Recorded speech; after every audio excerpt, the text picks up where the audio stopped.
reference electrodes. Before we discuss reference electrodes, it's important to note that you can actually conduct an electrochemical experiment with just a working and counter electrode. You can take a working and counter electrode in an electrochemical system, hook it up to an external power source, and apply some potential between the two electrodes, and you might get some kind of electrolysis to occur. The counter electrode in this two electrode system actually does two things. As we mentioned before, it maintains charge balance with the working electrode, but it also acts as a reference point, as we can measure the potential of the working electrode with respect to the counter electrode. If we are focusing on the reactions at the working electrode, we don't always know what's happening on the counter electrode. If a reaction is occurring on the counter electrode, that could shift the reference point we're trying to measure.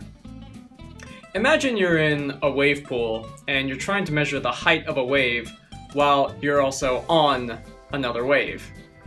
It would be much easier to measure the height of a wave if you were on, say, a diving board or something that didn't move in your system.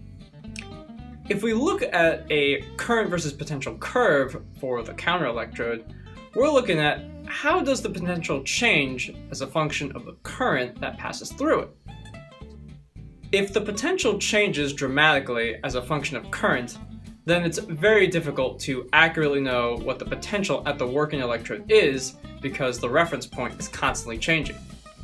As a result of a changing reference point, we split the responsibilities of the counter electrode by implementing a third reference electrode.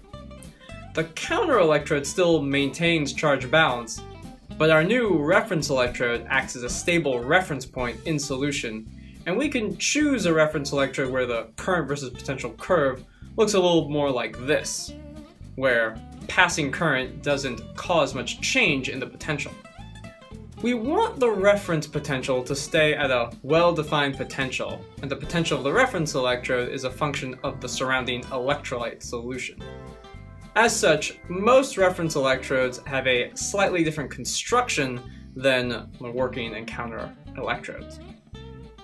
Most reference electrodes consist of a glass tube with a porous frit at the end. The tube is filled with a high concentration electrolyte, known as the fill solution, and a wire is submerged into the fill solution.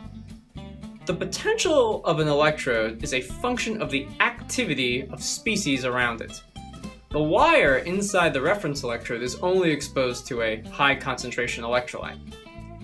At such a high concentration, even if a tiny bit of electrolyte leaks through the frit of the electrode, it won't feel any major differences in the environment, and hence its potential should remain fairly constant. Let's implement our new reference electrode into our two electrochemical cell.